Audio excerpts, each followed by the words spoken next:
Muchas gracias. Muy bien, pues damos inicio con nuestra primera conferencia magistral.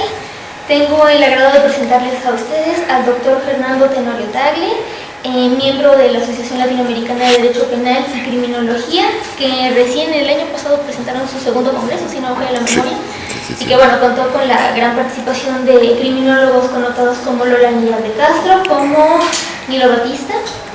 Y bueno, en este caso, el doctor Fernando Tenorio Tagle, cuya amplia trayectoria y trabajo desarrollado ha sido fundamental para la criminología contemporánea, principalmente para la criminología crítica, respecto a sus investigaciones que tienen que ver con el castigo, con la pena, la impartición de justicia en México, y bueno, que nos lleva a hacer mención del proyecto Ciudades Seguras, del cual él fue el responsable científico, investigación de la cual se obtienen títulos muy importantes para entender estos antecedentes del castigo del derecho penal en México.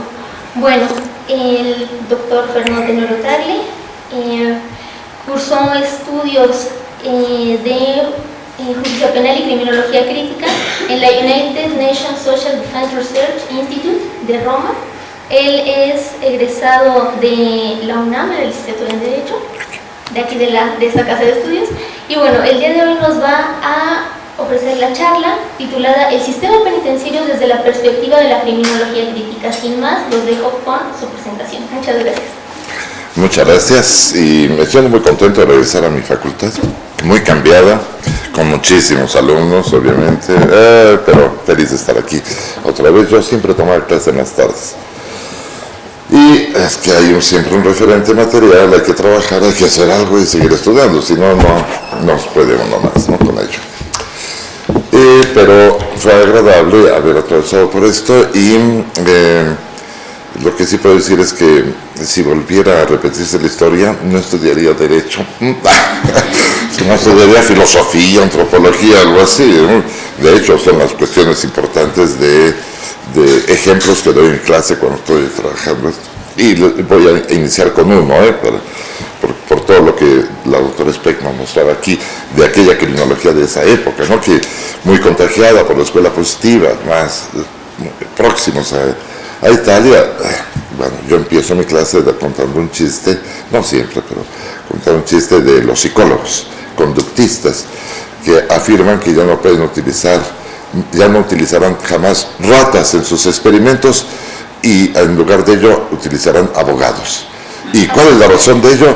Porque hay cosas que las ratas se rehúsan a hacer, ¿no? Y los abogados, dioses, ¿no?, hacen de todo, ¿no? Están defendiendo a una persona y después la acusan y hacen de todo. Y si se involucran en la política, pues están en CONASUPO, en la Comisión de Electricidad, y hasta llegan a ser senadores. En fin, una locura, ¿no? O sea, terrible, ¿eh? Lo siento mucho, pero así es. Pero podríamos cambiar. No creo que lo logren, pero bueno, vamos a ver. Sin embargo, al paso del tiempo, la vida me fue llevando a desarrollar estos estudios en Italia, y las cosas hacen que uno cambie, y cambiamos.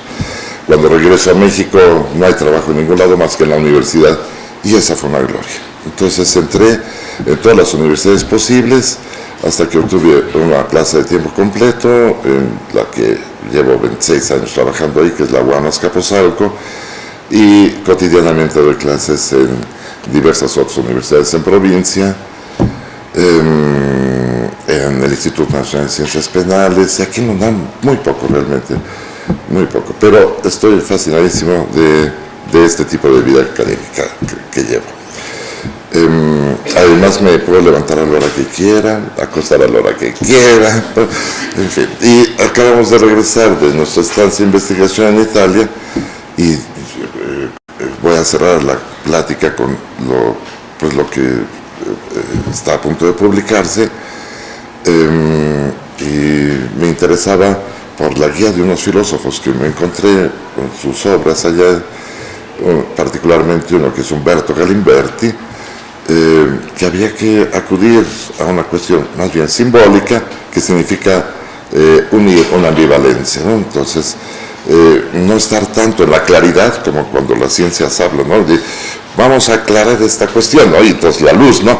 Y aquí ahora no, vamos a irnos a la oscuridad, a la noche.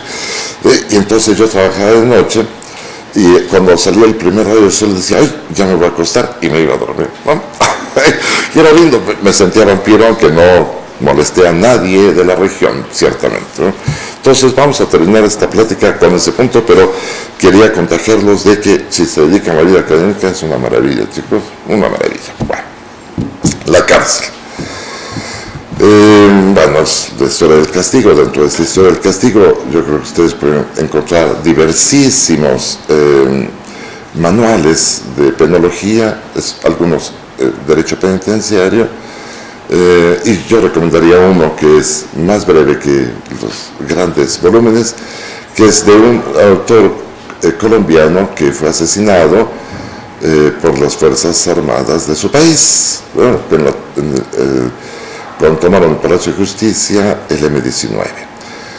Y se llama Emiro Sandoval Huertas, y es evidente que el libro está aquí, lo he verificado, y hay otra versión más antigua en el Instituto Nacional de Ciencias Penales, está dividido en 2 volúmenes, se llama Penología, parte general y parte especial.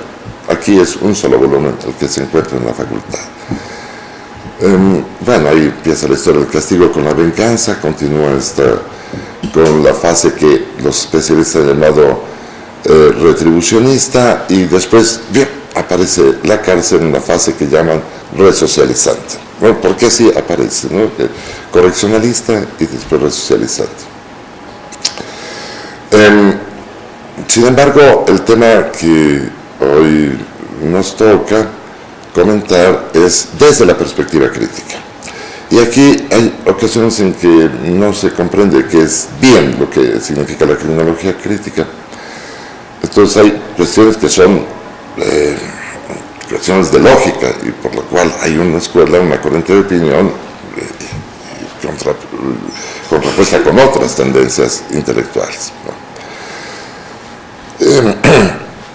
Se llama criminología crítica básicamente porque utiliza como filosofía para apreciar sus objetos de reflexión la teoría crítica y la realidad de la Escuela de Frankfurt, ¿no? Esta es la razón. ¿Qué es la Escuela de Frankfurt? Marxismo redimensionalizado, fundado en este caso por Horkheimer, coincidentemente en Nueva York, no en Frankfurt, sino en Nueva York, porque los nazis son los nazis, se había ido, estaba en Nueva York, cuando publica el libro le pone Escuela de Frankfurt, ¿no? Pero también por Herbert Marcuse, Adorno y otros, ¿no? Esa es la teoría crítica de la realidad.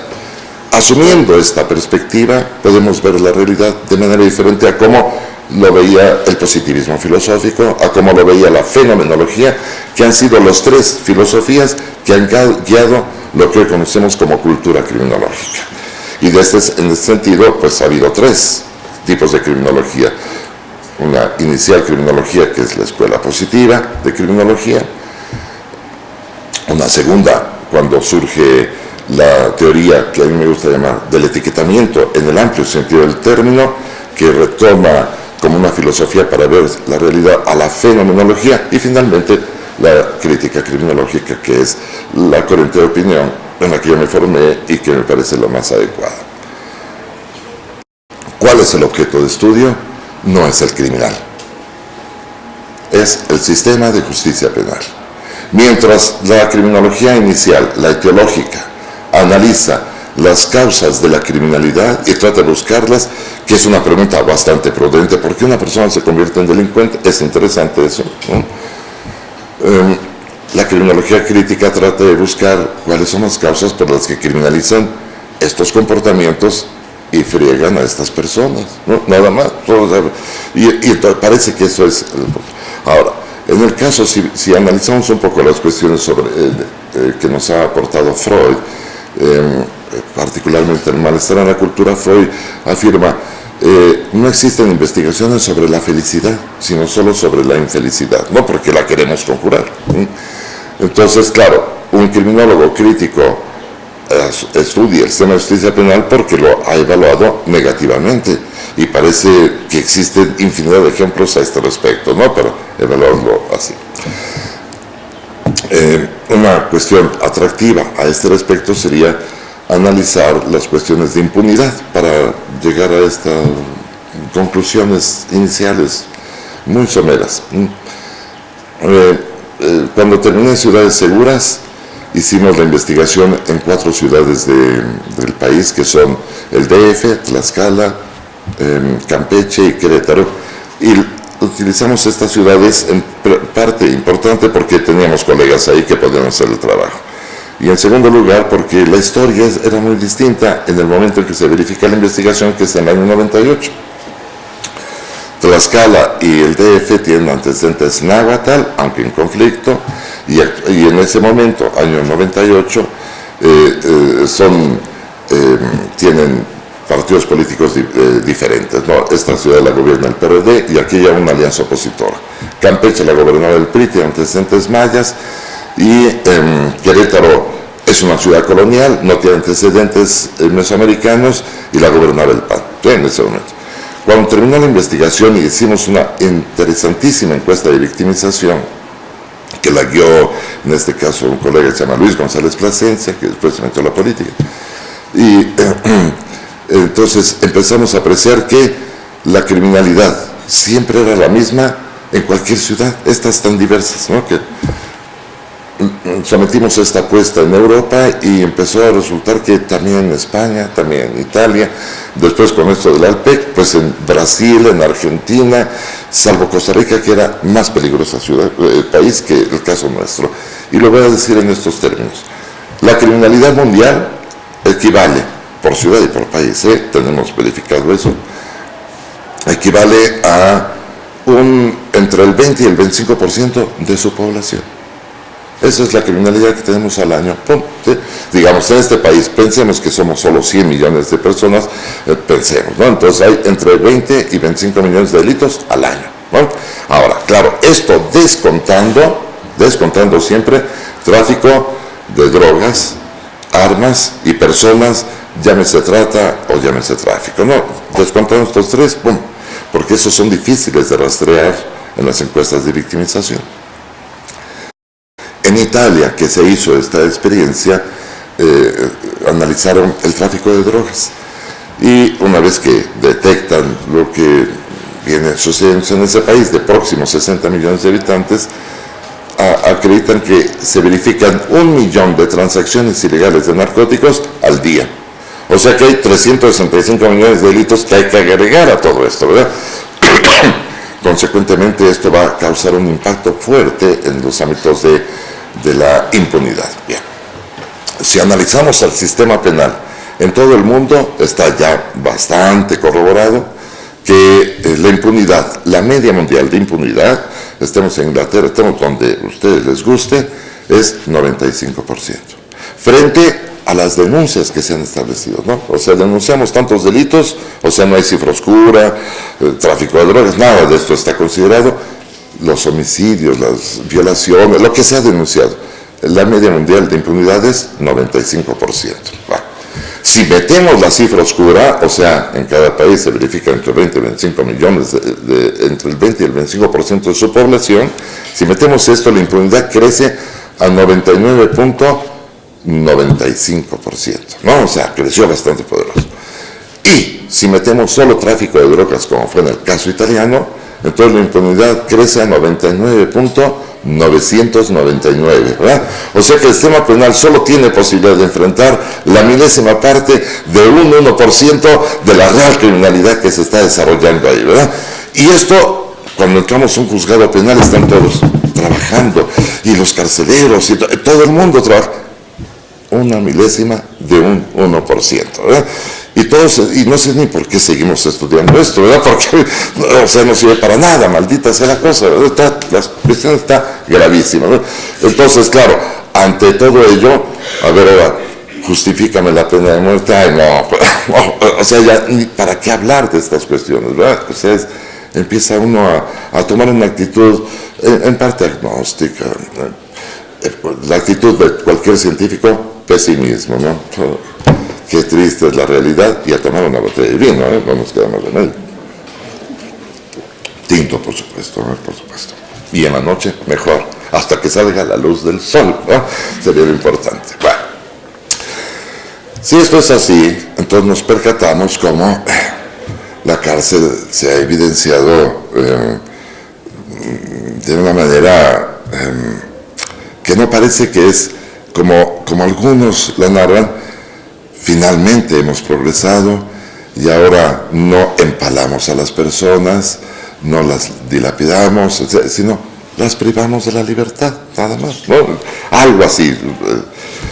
Sí, pero no es por las buenas o malas intenciones de los actores sociales, es porque así iba a suceder, no había más remedio, ¿no? Y esto, claro, está siendo guiado por esta escuela crítica de la realidad, ¿no? La teoría crítica de la realidad, que es la que desarrolla este tipo de hipótesis. Lo voy a mostrar así, muy marxistamente, ¿no?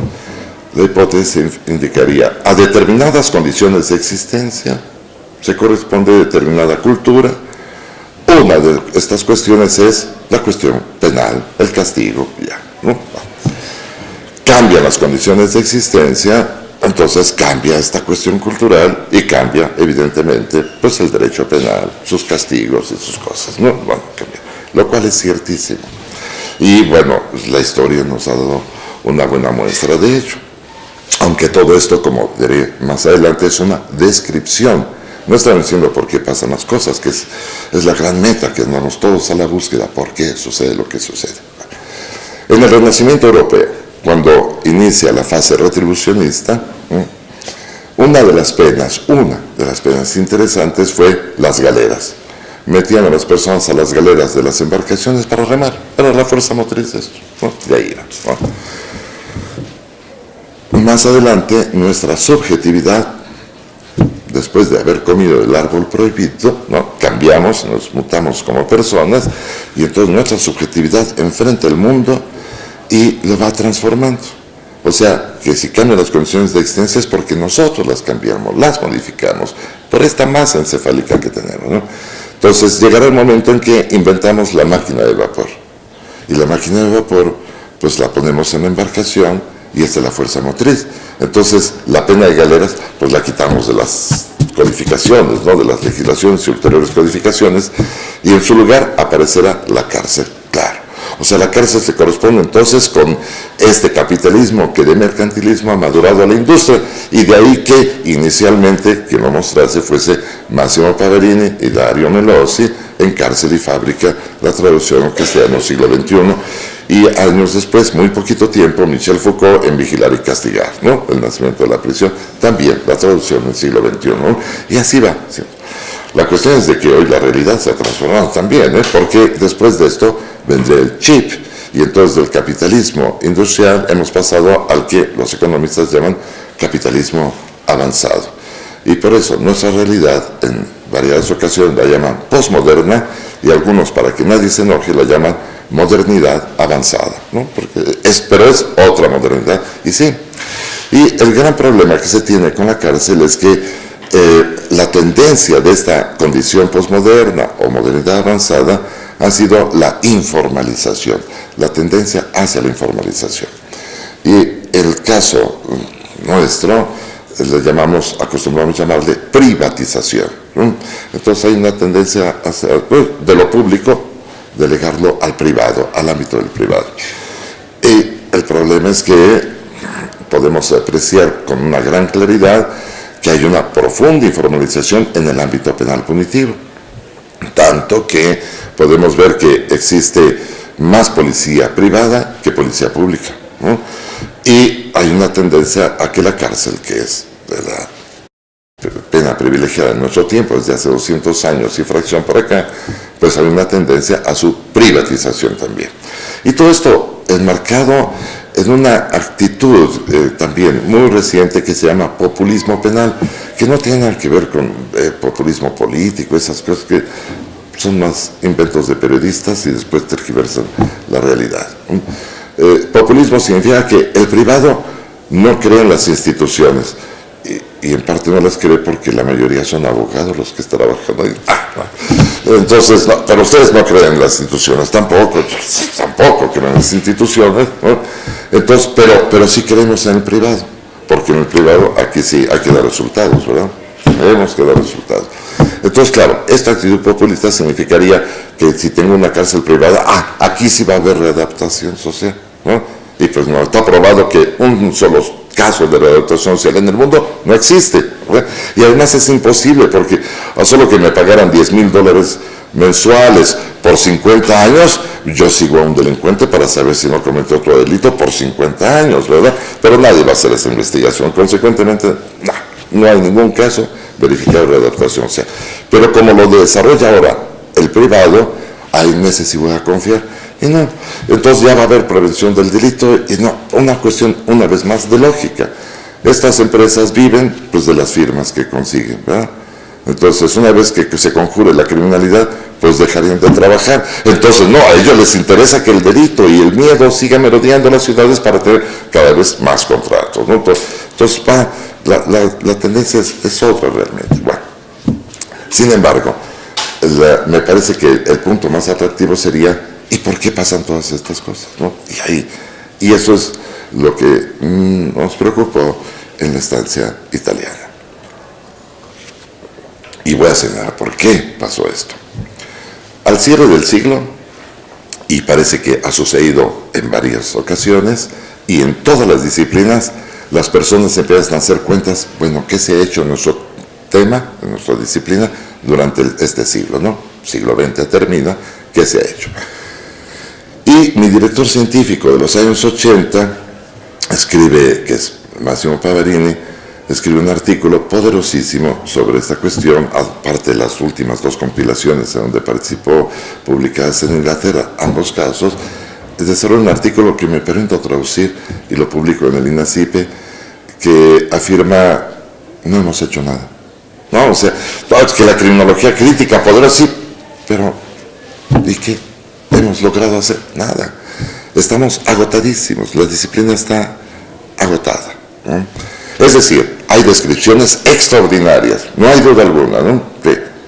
Pero ¿por qué? No le hemos podido responder. Entonces hay que ir más allá, ¿no?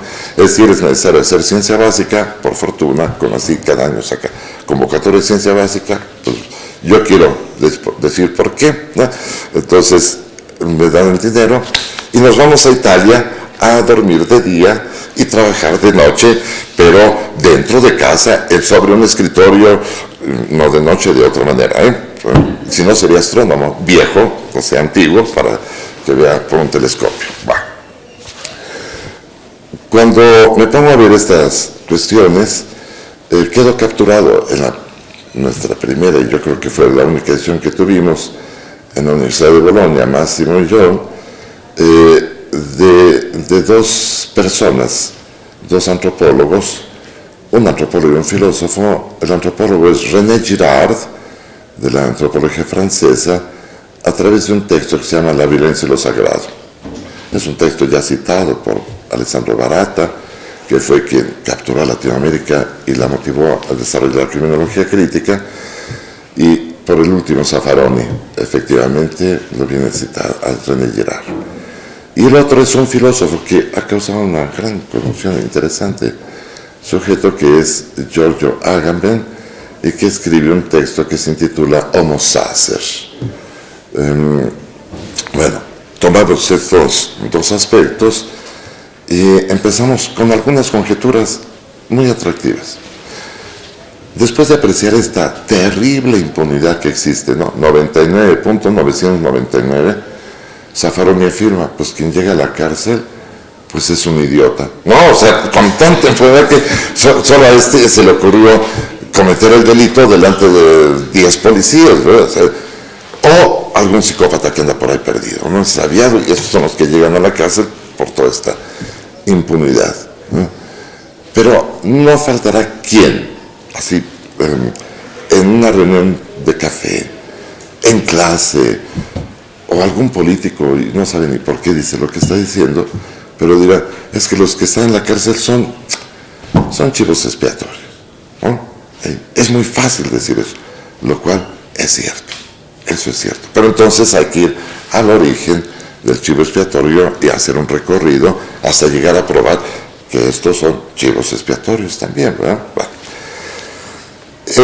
esa es la hipótesis de René Girard, que está en la violencia y lo sagrado. Esa es la hipótesis, ¿no? El sacrificio nace para conjurar la violencia que queremos desatar nosotros unos contra otros. Sacrificamos a uno, la violencia se reduce, ¿no? Cuando pasamos a una cuestión secular, entonces esto lo asume el sistema de justicia penal, lo dirá con otros términos, sistema judicial, pero se entiende que es el sistema punitivo, ¿no? El que asume este papel, y entonces la violencia por eso se reduce. Y bueno, parece interesante esa hipótesis de Girard, ¿no? Esa hipótesis la había desarrollado en el año 97, 98, un artículo que publicó en la revista que me ha permitido dirigir, que se llama Alter, y no recuerdo ya bien el título del artículo, pero es así, la pena medicinal de la modernidad y algo más. Entonces, yo creí que Jesús de Nazaret es el ícono que planteara esta posibilidad. Es decir, que la pena contemporánea, la cárcel, tiene como una de sus funciones latentes, no declaradas, ¿no? Sino latente, ser una medida terapéutica social. ¿Para qué? Pues para reducir las ansiedades sociales de los sujetos, ¿no?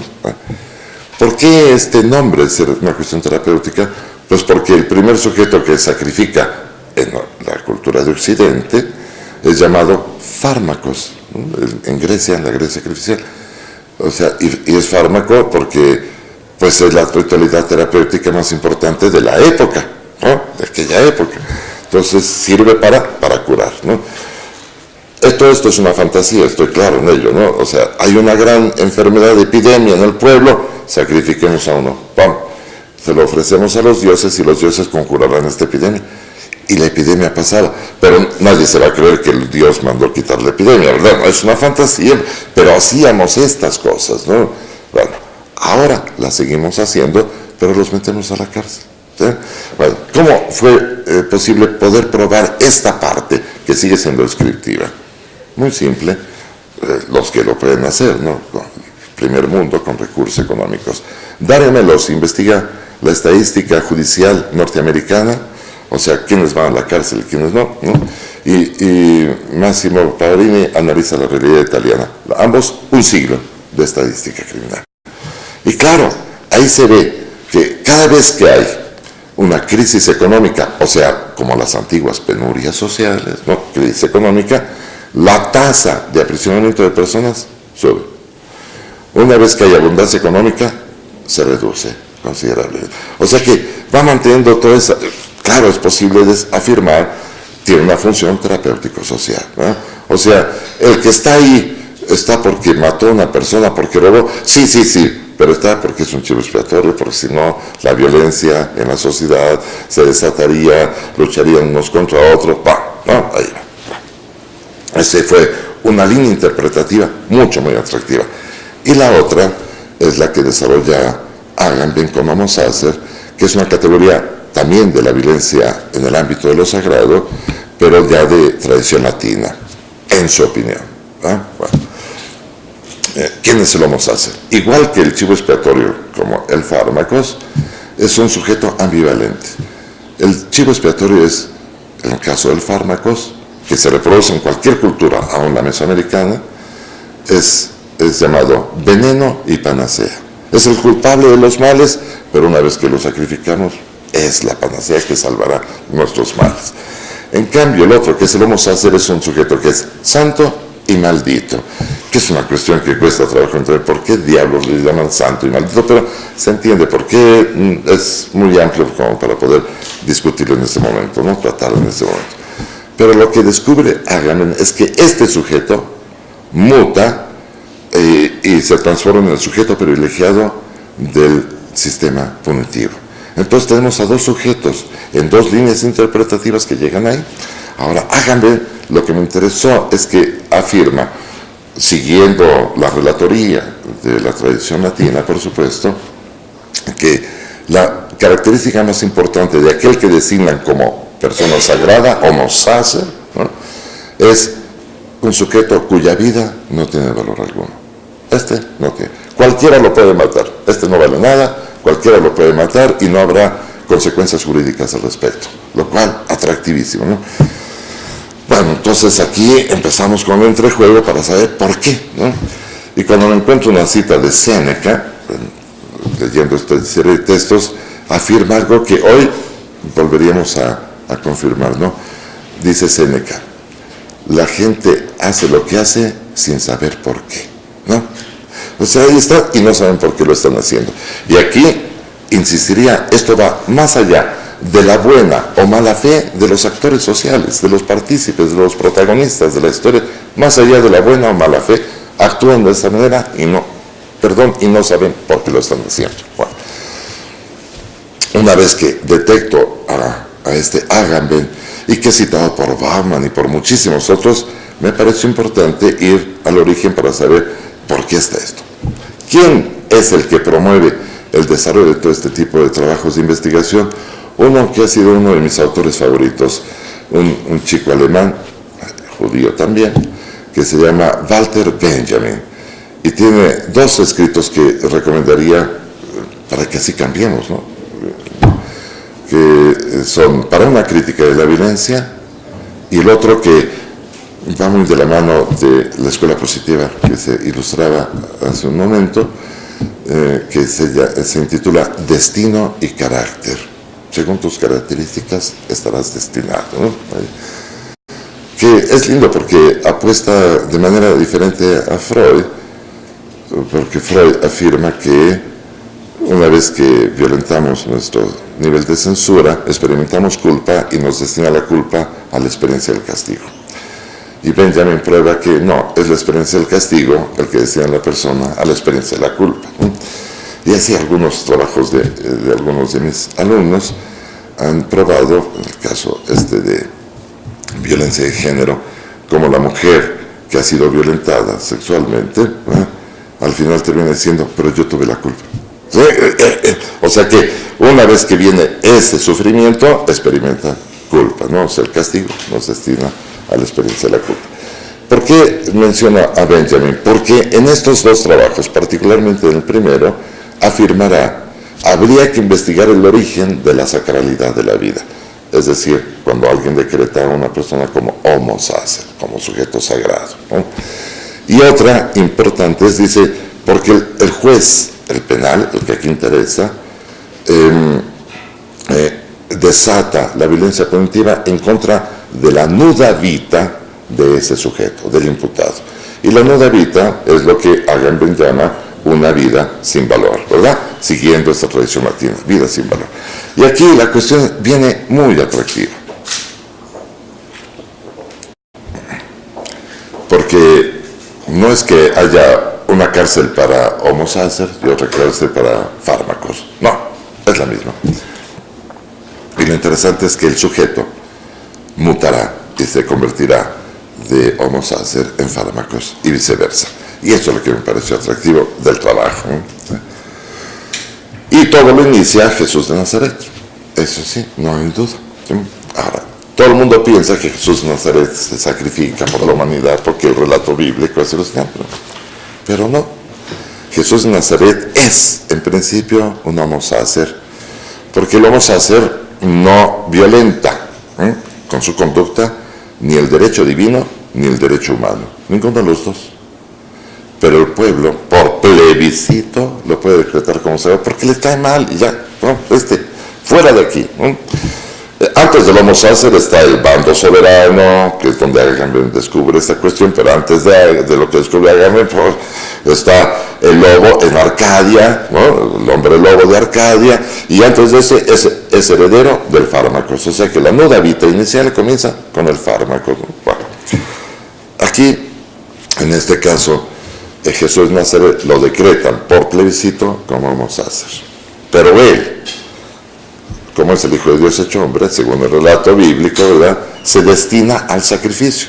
Entonces es una violencia que por desplazamiento la asume para convertirse en el chivo expiatorio. Bueno, en ese momento, cuando hay unanimidad de la violencia y se sacrifica una persona, inicia una tradición cultural. Y esto está bastante verificado por René Girard en una antropología comparada y en el caso mesoamericano también.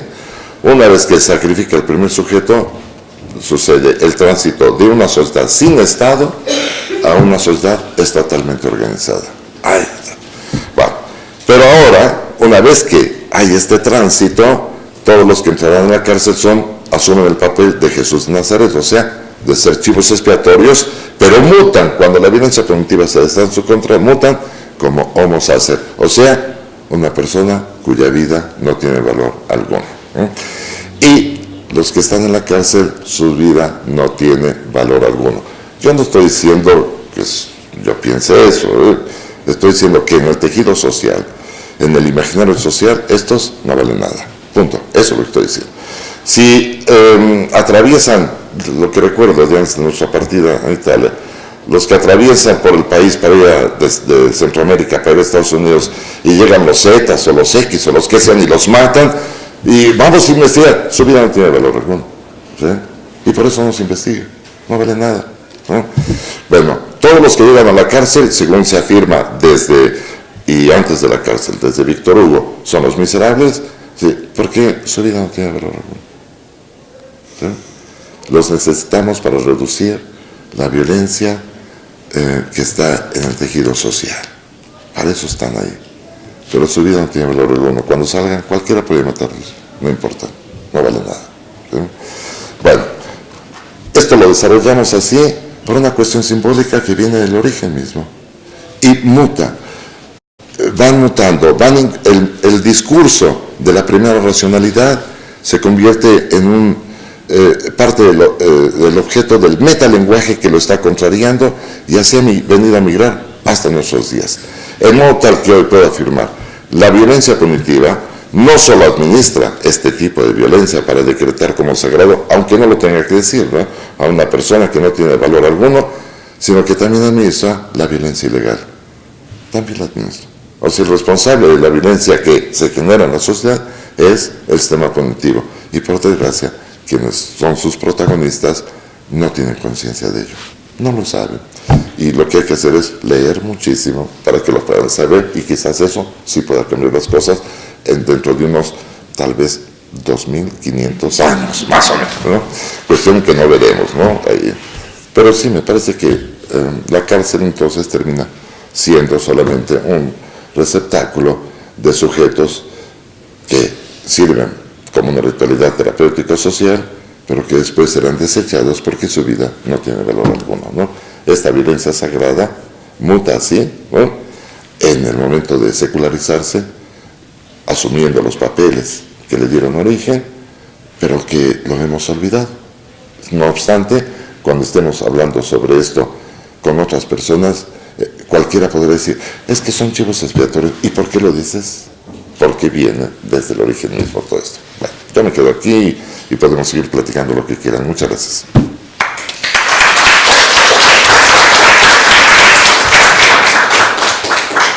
Muchas gracias, doctor Tenolio-Tagle. Es sumamente importante estas reflexiones porque nos llevan a otras más complejas todavía, el aspecto de la ciudadanía. Como usted mencionaba con el caso de la población migrante, debido a los abusos en su contra, pues sí, precisamente es cuestionarnos bajo qué sistema estamos operando y cómo es que se ha entrelazado o se ha hecho simbiótico la funcionalidad de estas fuerzas ilegales con las fuerzas legales, ¿no? Pero bueno, me gustaría cederle la palabra ahora a los asistentes, si bien que tuvieran alguna pregunta que hacerle con las papeletas que les han pasado. damos unos minutos o si gustan. O sin papaletas, ¿no? Claro, algún comentario que quisieran exponer también. Sí, me apoyas con el micrófono y yo le paso este. Pasamos. Sí, mejor pasamos este. Por dioses. No me meto. Y le dejamos este. De acuerdo, sí.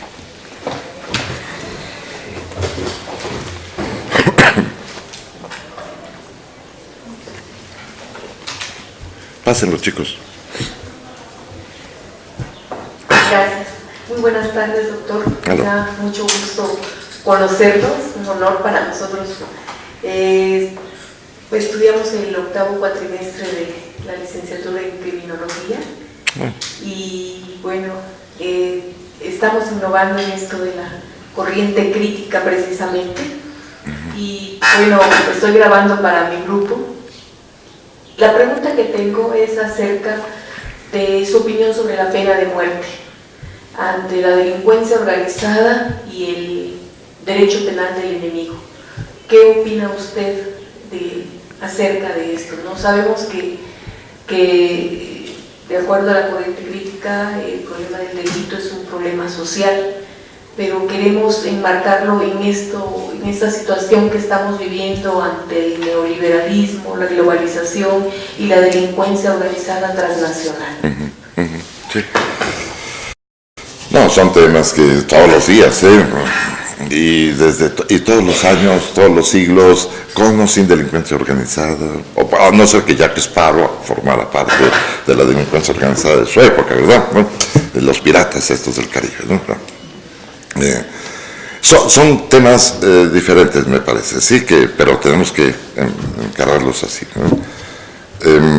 Digamos, nos preguntamos, ¿debemos de hacer esto o debemos de hacer aquello? ¿Verdad? Es una pregunta en un nivel de las disciplinas que podríamos considerarlo como filosofía del derecho, ¿no? Ya estando sentados en esta facultad, ¿no? Filosofía del derecho. Ahí la pregunta es, ¿qué debemos de hacer? Aunque no pase en la realidad, ¿no? Aunque no llegue a pasar, pero ¿qué es lo que debemos de hacer? Tengo la impresión de que sigue siendo un ícono centralísimo y que no podemos ir más allá de lo que se ha conseguido en este acervo, es Luigi Ferrajoli, ¿no?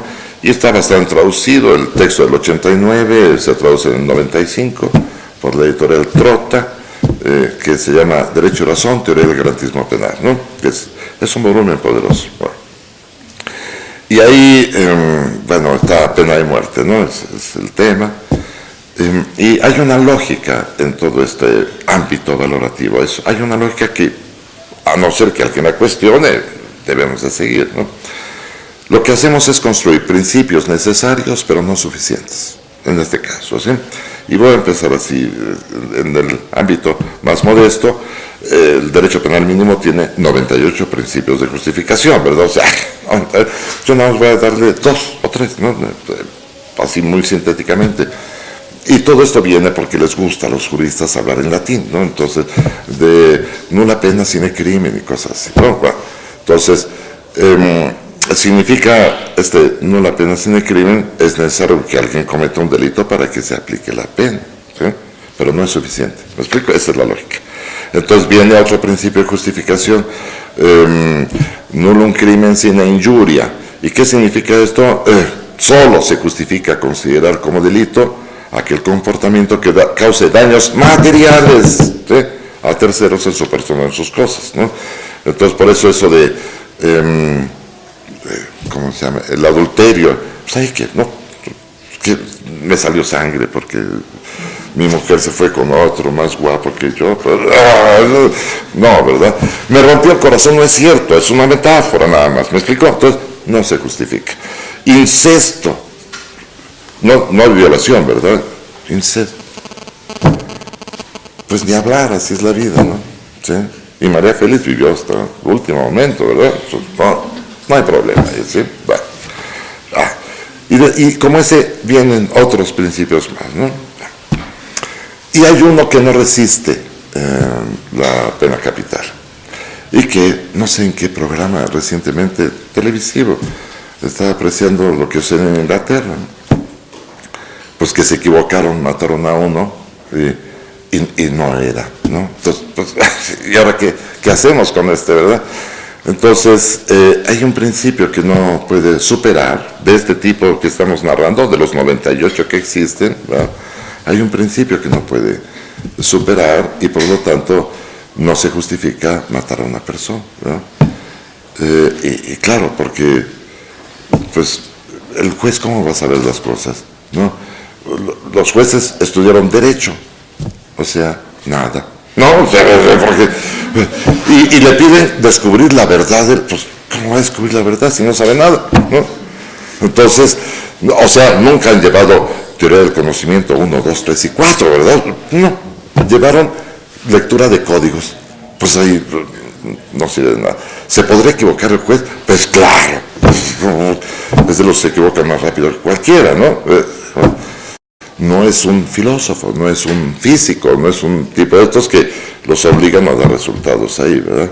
Entonces, no, si no puede esto, no. Entonces, y hay diversos principios de justificación a este respecto, y justo por ello, no se justifica la pena capital. Por eso, esto está clarísimo en Ferrajoli, desde las páginas iniciales, ¿verdad? Está bastante claro, muy bien explicado, en fin. Muy bien, todo. Ese sería respecto de esta pregunta, ¿qué hacemos con la pena de muerte? Ahora, pero también en este ámbito de valorativo, de justificación, pues hay cosas que tenemos que impedir que pasen. Por ejemplo, ahora, ¿qué pasaría si tengo varios hijos, tengo 4 hijos?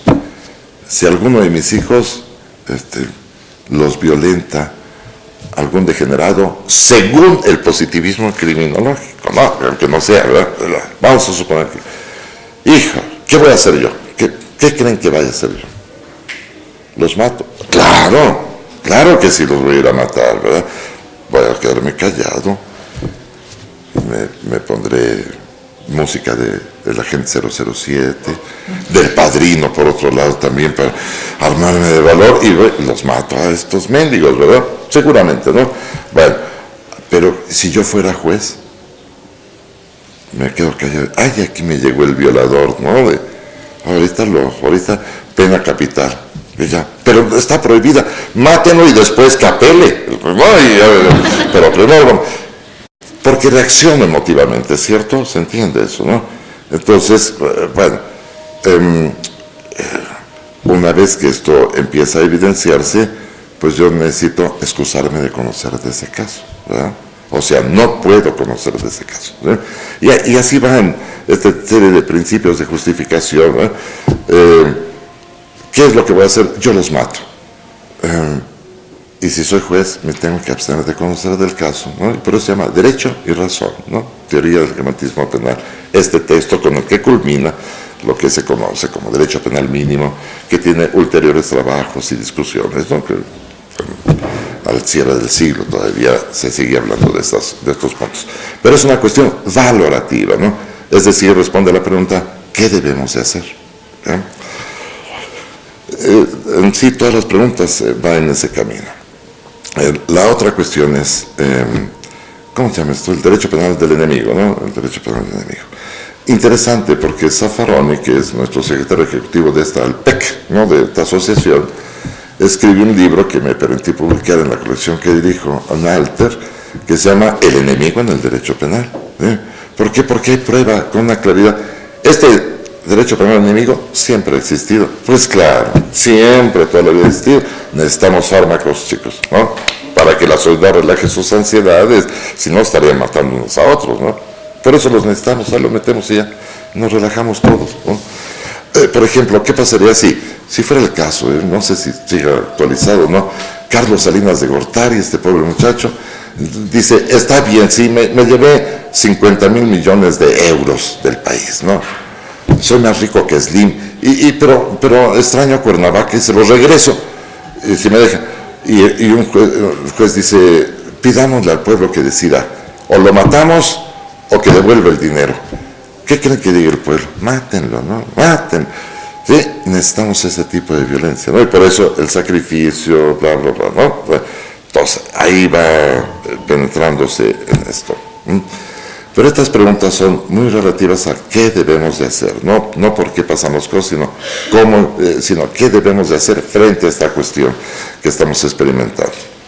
Bueno, el derecho penal del enemigo parece que es de la tradición germánica, alemana estrictamente, pues una recuperación de aquello que fue su último episodio, que es el nacionalsocialismo. ¿Sí? Así todo lo indica. Cínica y descaradamente dice, hay un derecho penal para las personas y para los otros mendigos desgraciados, o sea, que son personas también, ¿no? Que sea mendigo es otra cosa, pero son personas, ¿no? Y entonces lo diferencia así.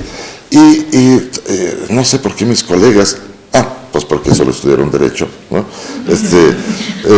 Lo siguen tanto, ¿no? Lo siguen tanto como, no me acuerdo, pero se llama Bazán, un chico en el INACIP, se doctora, y sigue las mismas cosas, ni saben escribir bien, porque habla de derecho penal de 2 velocidades, imagínense, ¿no? Pues al rato le van a poner automático, reversa, no sé, pero eso es horrible eso, ¿verdad? Y eso yo lo aprendí por un chico antropólogo que me dice, Fernando, en nuestros temas no puedes decir simbiosis, eso déjaselo a los biólogos. Entonces dime qué palabra, sincretismo. Bueno, está bien, pero pues tengo que aprender, ¿no? A fuerza de todas estas cosas. Bueno, aquí este derecho penal del enemigo es un derecho penal que simplemente lo que hace es evidenciar con un gran cinismo que a unos los vamos a tratar como si no fueran personas y otros como si fueran personas. Pero si vemos la experiencia punitiva, está clarísimo. A ver, les preguntaré, ¿quién cree que llegue a la cárcel? ¿Los ricos o los pobres? Así simplemente, pues los pobres. Pues hasta Víctor Hugo, antes de que empezase la cárcel, los miserables los llevan ahí ¿cómo se llama? Casa, no, ¿cómo se llama? Presidio de obras públicas, los lleva a un presidio, ¿no? Ya vayan, estos chicos, ¿no? Son los miserables, ¿no? Los otros no llegan a la cárcel, ¿verdad? No llegan a estas penas, no son receptores de la violencia punitiva. Como los primeros sujetos sacrificados, ¿quiénes son los que sacrifican? Pues los fregados de la sociedad. Esos son los que uno pensaría, no se entrega al más fuerte, a Dios. No, le entregamos al más, si Dios no existe, no entregamos al más fregado, nada más para que la sociedad se relaje, nada más es para eso sirve, ¿no? Pues entonces, en este caso también está sucediendo eso, ¿no? Entonces, ¿a quién se friega? Pues a estos diferenciamos en la sociedad con un gran cinismo. Lo único que hace falta es la misma experiencia del nacionalsocialismo y que afirme todas estas personas cuya vida no tiene valor alguno, los podemos matar, ¿sí? O sea, homo sacer, una vez más, ¿no? Entonces, el derecho penal del enemigo está fuera de discusión. Hay un artículo que me parece que, y ese artículo es una ventaja, porque son pocas páginas, ¿no? Y está en internet y se puede bajar.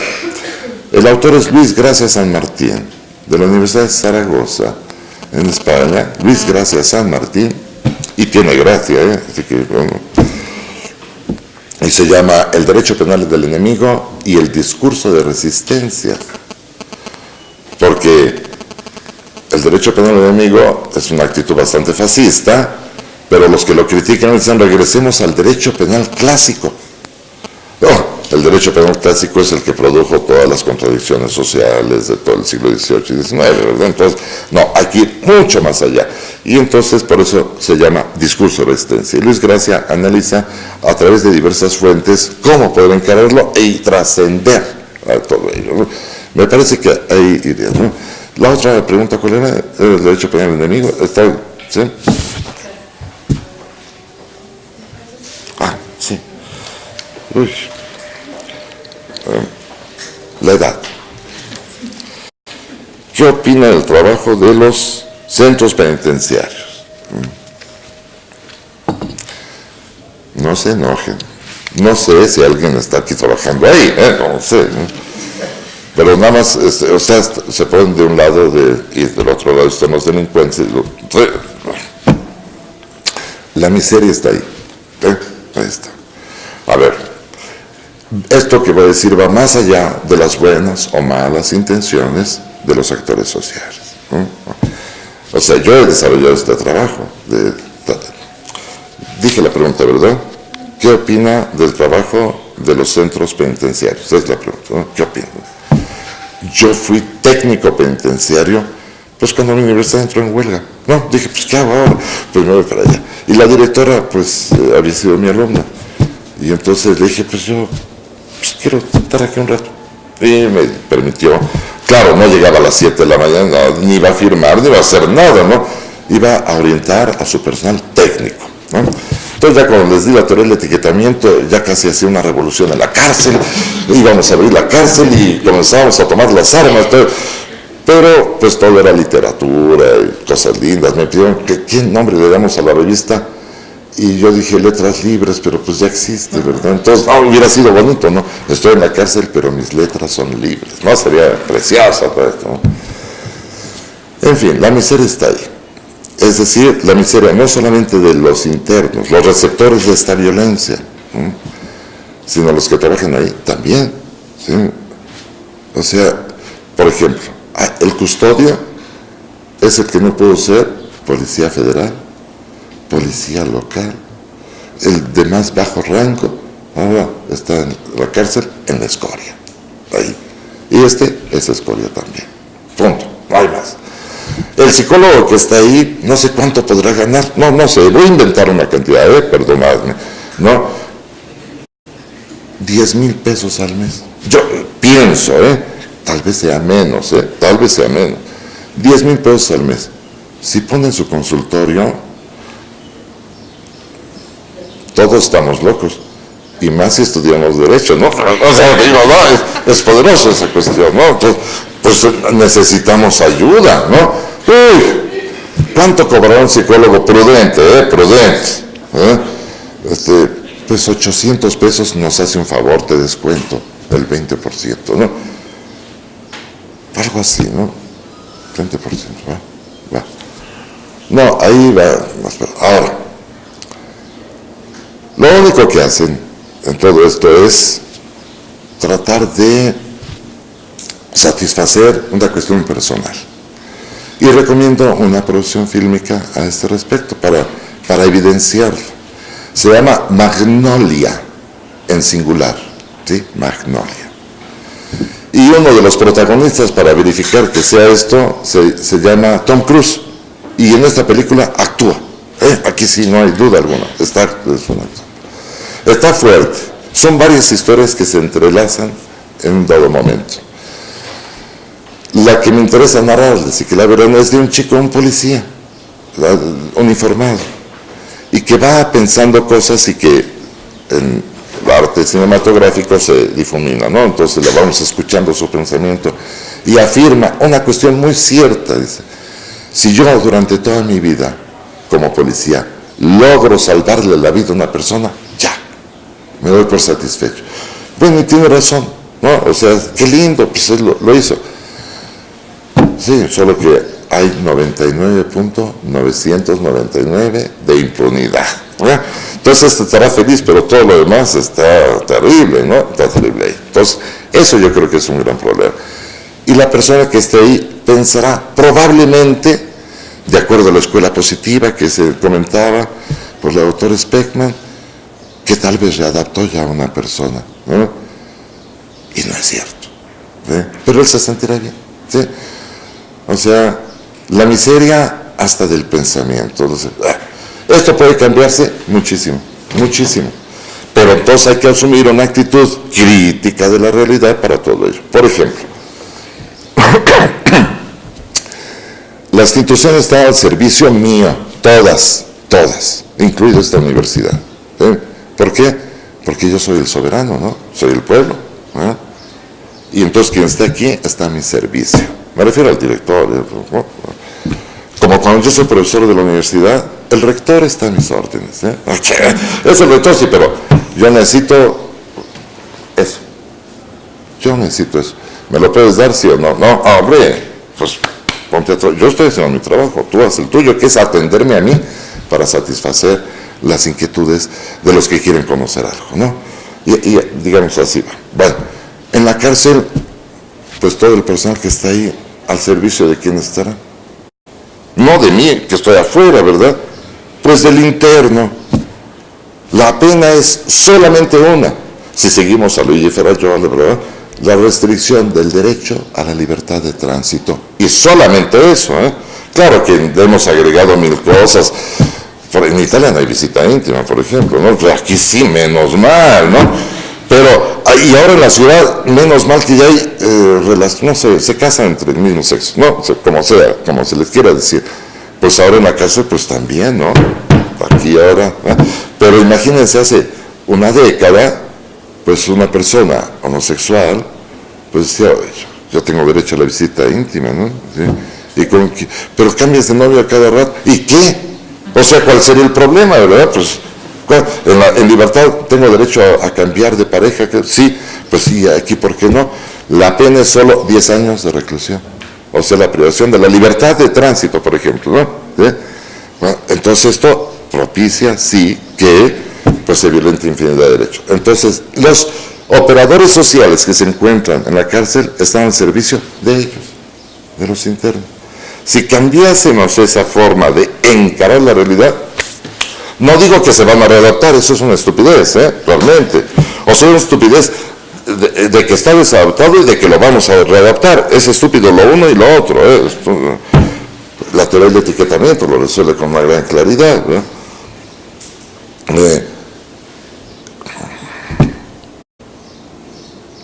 Los gays en Guadalajara son maltratados. Que se vengan al DF, ¿no? Y ya. Entonces de repente, ¡ay, sanaron aquí! ¿No? Se recuperaron aquí, ¿no? ¿Sí? Si a ver, ¿qué? En Holanda se llaman las personas que desarrollan la prostitución, terminología más convencional no hay, ¿verdad? Prostitución, se llaman auxiliares sexuales. Qué lindo, ¿no? Porque hay quien necesita ayuda, entonces, ¿qué? ¿No? Necesito ayuda para hoy a las 11 de la noche, ¿no? Porque soy nocturno, ¿no? Porque soy nocturno. Y otro de desayuno, y vamos, lo que sea, ¿no? Son auxiliares sexuales, ¿verdad? Bueno, no está mal visto. Entonces, ¿por qué hay que readaptar a estas personas? Pues se van hablando y felices, ¿no? Ahí, ¿no? ¿Sí me explicó? O sea, desde la teoría del etiquetamiento no hay que insistir en readaptar o no readaptar. ¿Para qué los metemos a la cárcel? Para que respondan por lo que hicieron, nada más. ¿Robaste? Pues tu castigo es este, punto, ya, va a estar 10 años aquí, o 5, 2 o 3, ¿no? El derecho penal mínimo piensa que 9 es lo máximo que debería estar una persona en la cárcel. ¿Y por qué?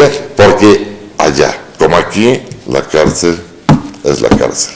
Le recomiendo, en esta Ciudades Seguras, volví a citar a Massimo Pavarini, que cita a su vez a un médico francés, Gonan, en donde la libertad, la igualdad y la fraternidad, o sea, de París, ahí, en pleno París, en donde está señalando lo que pasa sin que les peguen, a los presos, qué le pasa al paso del tiempo por entrar en libertad, por estar segregado, qué es lo que le sucede.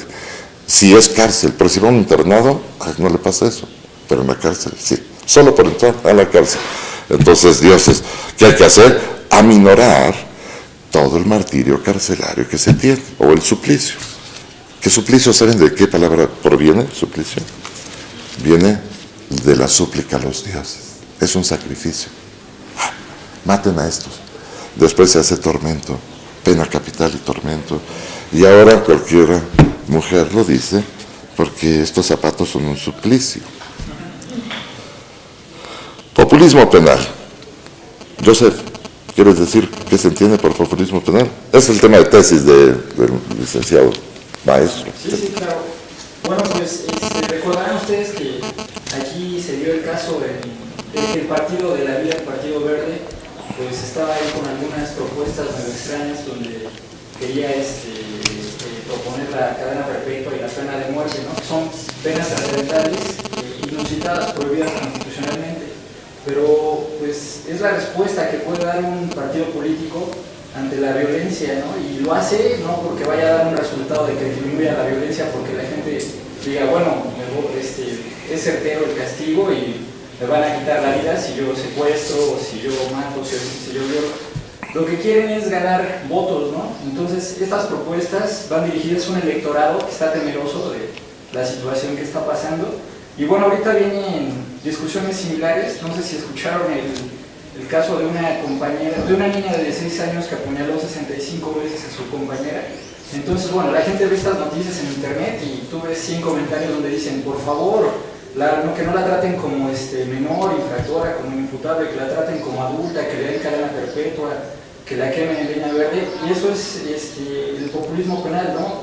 Una forma en la que actores políticos se sirven de las penas trascendentales inusitadas, los castigos más fuertes, pues para ganar electores, ¿no? Aunque al final no lo concreten, porque nuestro régimen constitucional incluso pues ahora bandera de derechos humanos, ¿no? Desde el artículo 1. Pero ese es el objetivo del populismo penal y bueno, también se conoce como populismo punitivo y sería todo, doctor. Bueno, aquí hay otras 3 preguntas. Las pongo así como en orden. ¿Cuál es la solución o probable solución para que se lleve a cabo realmente la reinserción social, partiendo en su crítica a la vida del delincuente? No vale nada para la sociedad. Y esto se puede hablar de la criminalización de la pobreza, ¿no? Esas dos van muy de la mano, yo creo, ¿sí? Claro, criminalizamos a la pobreza porque pues, son los únicos que llegan ahí a la cárcel, ¿no? Los demás tienen dinero, no tienen que estar ahí, ¿no?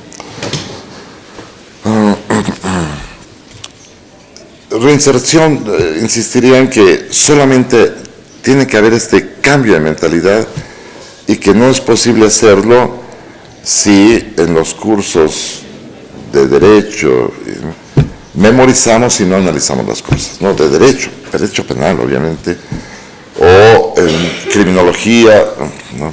Si no profundizamos ahí adecuadamente en las cosas. Por ejemplo, ¿no? Si matan a mi hijo, yo voy a matar a 20. De eso no hay duda, ¿verdad? Y por eso empezaron a surgir límites a estas reacciones que tenemos, ¿no? Que parecen muy razonables, ¿no? O sea, son abogados, qué bueno, lo siento, ¿no? Yo pasé por la experiencia, ¿va?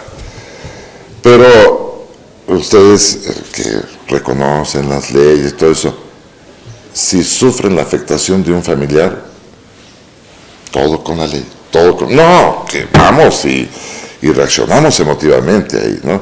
Y por eso la ley nos impone estos principios. Si es tu familiar, no puedes conocer del caso. Es el que mató, tú no puedes conocer, te tienes que excusarte, porque no puedes actuar racionalmente, por ejemplo, ¿no? Bueno. Pero sí, nosotros empezamos a ver que la última modificación del Código Penal, del que se hablaba recientemente, del 31, que sigue siendo vigente porque federalmente es vigente, ¿no? Ese, o el del DF, ya todos bien reformaditos, no me importa si una palabra está bien o está mal, se han encaminado de un derecho penal de autor, o sea, como el positivismo criminológico, a un derecho penal de acto. ¿Qué diferencia hay entre estos dos? Uno reacciona en contra de la persona por lo que es, y otro reacciona en contra de la persona por lo que hizo, mató, robó, etc. Y aquí no, porque es negro, porque es indígena, caso nuestro, por ejemplo, ¿no? Por lo que es la persona como tal, ¿no? Bueno. Y por eso a veces no se entiende ese criterio de la igualdad liberal propuesta por los franceses y por Virginia, la Declaración de Virginia inicialmente, ¿no? El criterio de la igualdad significa que no somos iguales. Eso es lo que significa, ¿no? Y justo porque no somos iguales, pues te voy a tratar igual que al otro, ¿verdad? Igualito los voy a tratar a los dos. Es decir, tú tienes derecho a ser diferente. Así de fácil. Tienes derecho a ser distinto de las demás personas, ¿no? En cambio, esta otra actitud resocializante, esa tiende a homogeneizar las diferencias y hacernos igualitos, autómatas, etcétera, ¿no? Entonces, no, hay que luchar por estas libertades. No estaba tan descabellado el enciclopedismo francés. No estaba tan descabellado. No. Entonces, aquí, de estas dos preguntas, ¿no? ¿Qué posibilidades hay de reinsertar realmente a las personas en sociedad?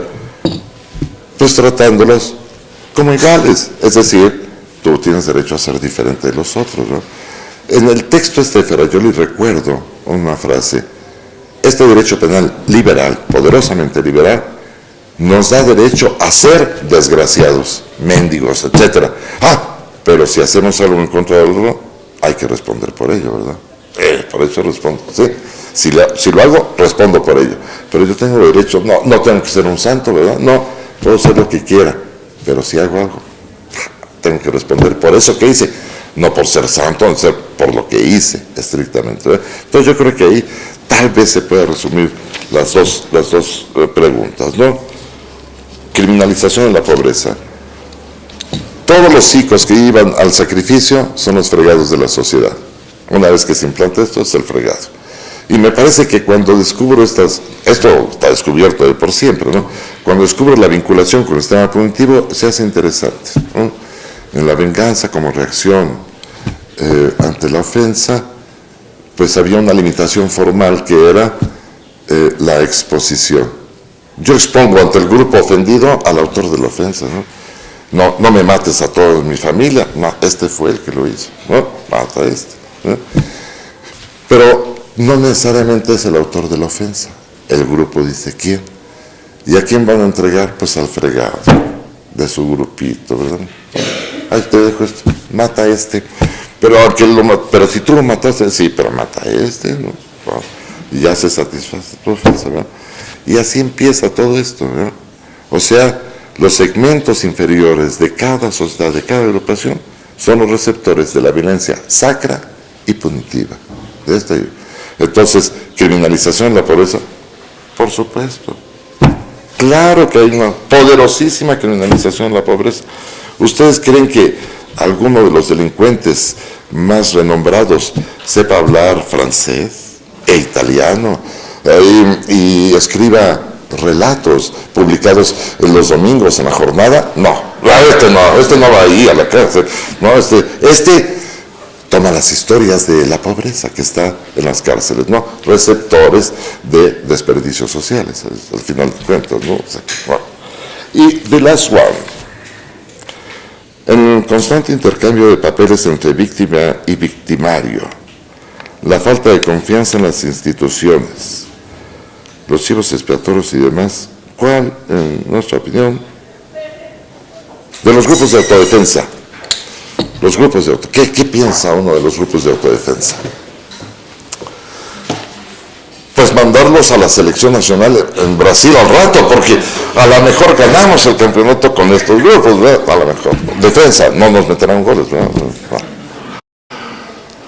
A ver, aquí hay una cuestión que no puede descuidarse, que es la hipótesis de Benjamin, de Walter Benjamin. La violencia es el poder que crea el derecho y se convierte en aquel poder que lo conserva. Así de simple, ya dejémonos de niñerías, ¿no? El que tiene la fuerza puede decir, tú vas a hacer esto, y ya, así es, ¿no?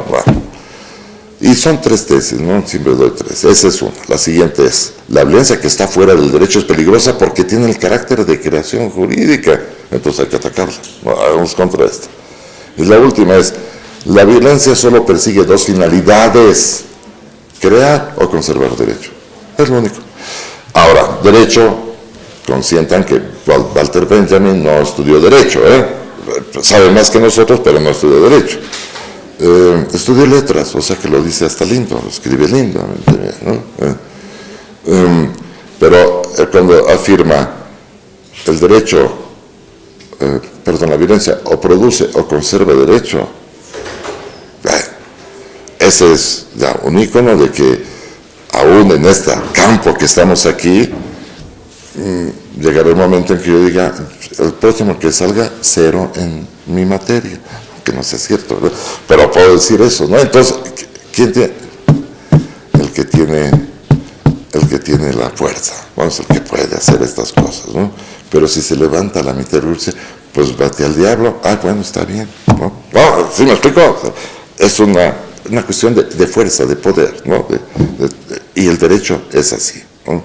Entonces, la violencia es lo que produce el derecho y la misma violencia es lo que lo hace conservar a ese derecho, ¿no? Y estamos muy neutralmente. Yo les recomiendo vivamente ese texto para una crítica de la violencia de Walter Benjamin, para una crítica de la violencia. Les recomiendo bien. Déjenme en qué me perdí aquí. Los grupos de autodefensa, perdón. Entonces, bueno, estos grupos de autodefensa, ¿cómo? A ver, pensemos esto, ¿no? Está el nuevo gobierno del señor triste, ¿cómo se llama esto? El presidente, ¿cómo se llama? Peña Nieto. Peña Nieto, ahí está y su secretario de Gobernación, Chon, ¿no?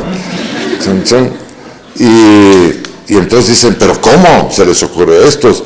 Y ya los reprimieron, ¿no? A los que se están autodefendiendo, ¿no? Y a los otros, nada, ¿verdad? ¿No les parece que es algo, no puede ser sospechoso de estas cuestiones, ¿no? O sea, estos fácilmente van por ellos, ¿verdad? Pero entonces esta violencia que está fuera del derecho puede ser productora de derecho, ¿no? ¿Sí? Y esta es la razón, ¿no? Por la cual hay que perseguirlos, ¿sí? Entonces, quien detenta el poder, no crean que son buenos, o sea, son hipócritas nada más, ¿no? En cualquier parte del mundo, o sea, no es solo México. Thatcher, hasta De Gaulle, todo lo que quieran, es igual, ¿no? Los comunistas también, mendigos, todos iguales, ¿no? Porque les gusta este relajo, ¿no? Pero estando ahí, pues, lo único que quieren es conservarse, ¿no? En el poder. Creo que les deja algo de recursos, ¿verdad? Me parece, ¿no? Entonces, están ahí y todo aquello que se oponga a este statu quo lo tienen que reprimir. Ahora, por ejemplo, el crimen organizado está en contra del Estado. No, hombre, pues hasta les ayuda, les da dinero. La policía la tienen ahí compradita, de todo el mundo, también. Ahora, se queja Estados Unidos de que les llevamos las drogas. ¿Y ahí por qué no las detienen? Pues porque no, porque es el negocio, ¿verdad? Es el gran negocio de este mundo. En fin, no, yo creo que los grupos de autodefensa debieron de estar calladitos, ¿no? Debieron de estar callados para que no causar todo este alboroto, ¿no? Que no vale la pena. Pero hay que estudiar mucho para llegar a esa conclusión, ¿verdad? Y el pobre chico que está ahí disparando, pues no le da, ¿verdad? No le da. Que dispare el arma y que lo detengan y se acabó, ¿no? No va a pasar nada en 3 milenios, así que, bueno, creo que México desaparecerá, eso sí, porque Darth Vader está allá, habla inglés, habla inglés, y su hijo también, ¿no? Bueno, listo, gracias por su atención. Perdón que me extienda mucho en estas cosas. Gracias, muchas gracias.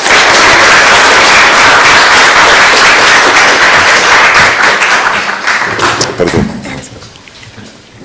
Muchas gracias por la participación y procedo a la entrega de la constancia del doctor Fernando Tenorio Tagle. Muchas gracias.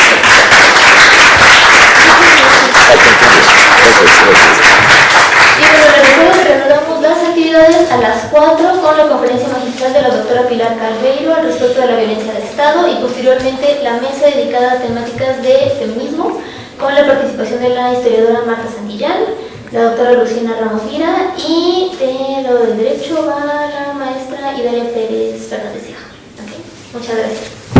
Bien.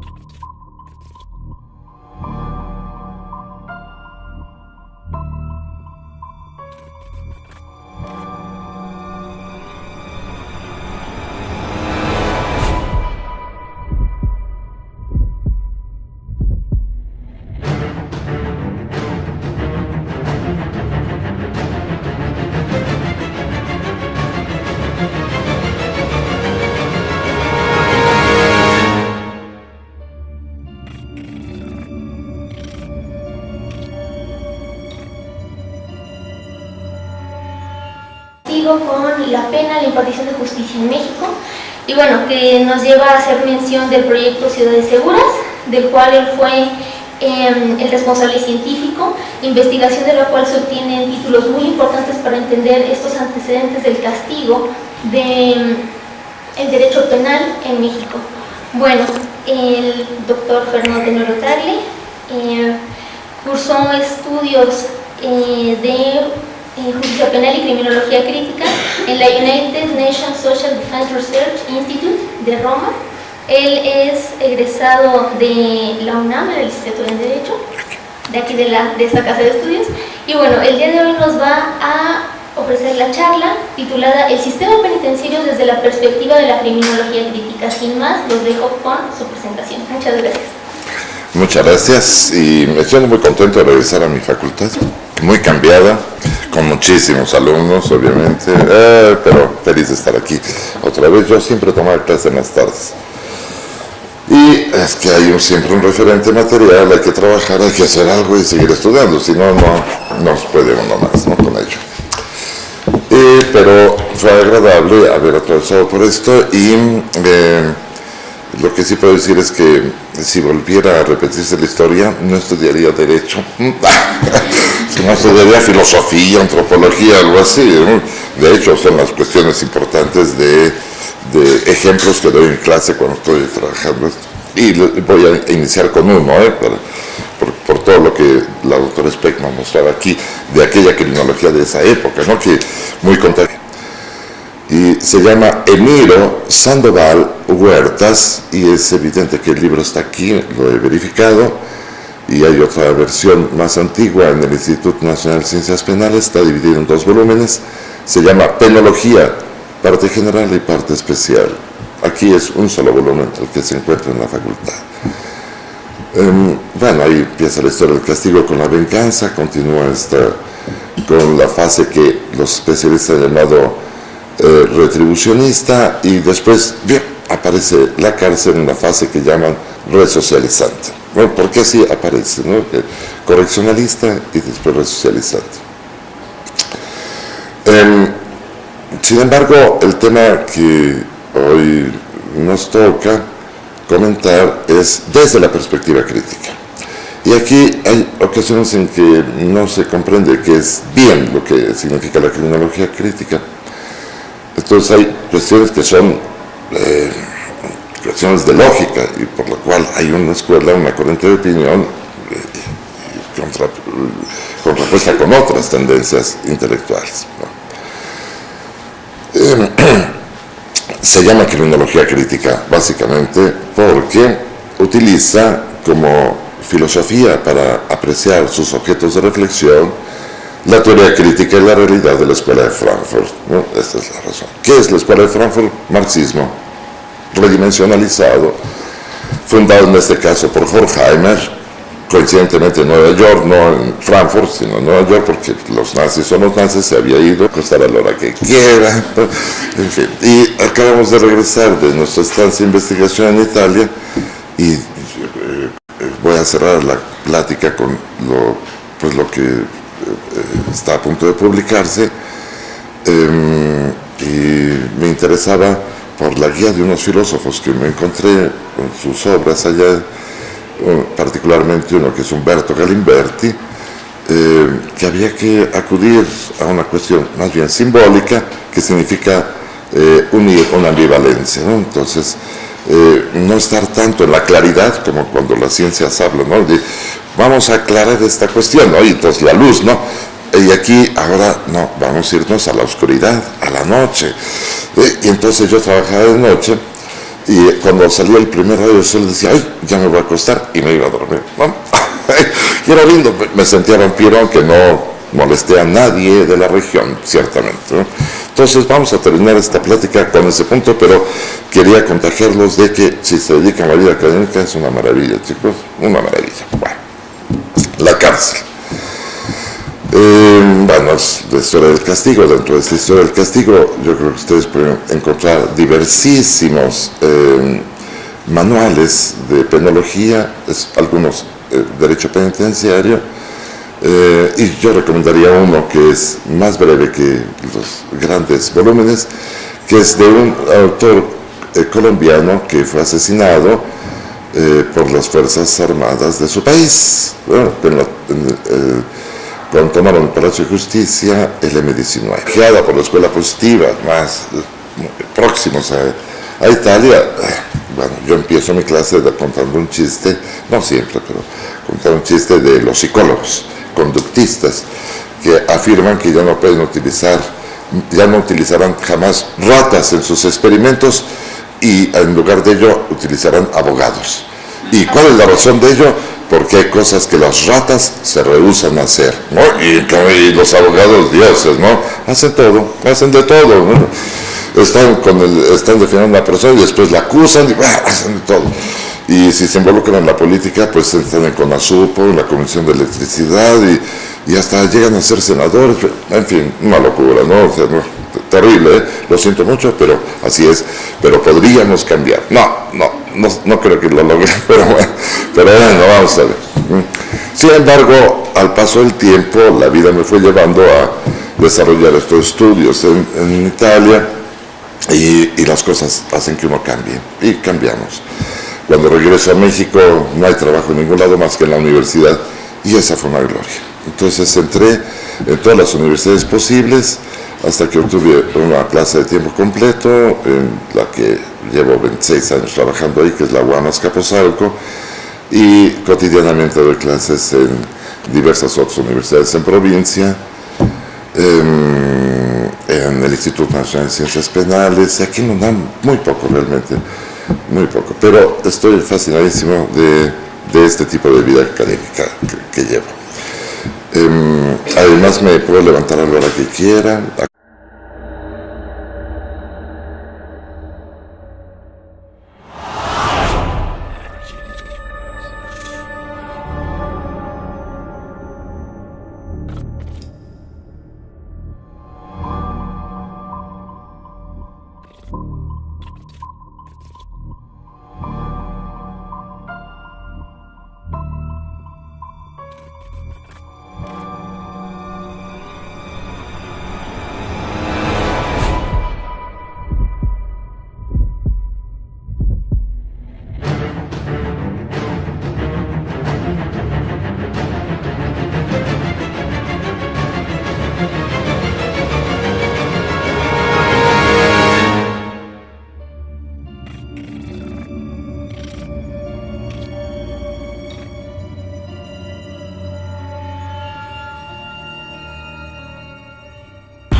Muchas gracias.